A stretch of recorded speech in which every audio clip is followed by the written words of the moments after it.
शिरदवाडमध्ये भव्य शोभायात्रेनं विधानाची सांगता। शिरदवाड येथील दिगंबर जैन मंदिरात आचार्य छत्तीसी विधान व श्री 1008 भगवान महावीर पूजा विधान आयोजित करण्यात आलं होतं। भव्य शोभायात्रेनं या विधानाची सांगता करण्यात आली। येथील दिगंबर जैन मंदिरामध्ये आचार्य छत्तीसी विधान व श्री 1008 भगवान महावीर पूजा विधान आयोजित करण्यात आलं होतं। हा विधी आचार्य रत्न 108 कुलरत्नभूषण मुनी महाराज व अशुकवी श्री 108 उत्तमसागर महाराज यांच्या मार्गदर्शनाखाली असून या विधान कार्यक्रमात अनेक धार्मिक कार्यक्रमांचं आयोजन करण्यात आलं होतं। विधानाची सांगता भव्य शोभायात्रेनं करण्यात आली। या शोभायात्रेत हत्ती, 45 घोडे तसेच विविध वाद्यवृंदांमुळे संपूर्ण गावात भक्तिमय वातावरण निर्माण झालं होतं। तरुण, युवती व महिला नागरिक उत्साहाने या कार्यक्रमात सहभागी झाले होते। ही शोभायात्रा गावातील प्रमुख मार्गावरून फिरून जैन मंदिरानजीक या शोभायात्रेची सांगता करण्यात आली।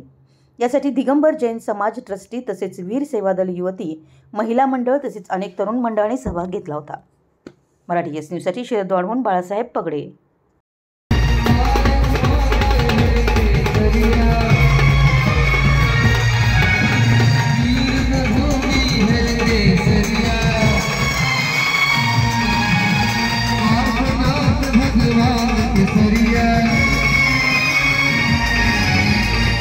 सरिया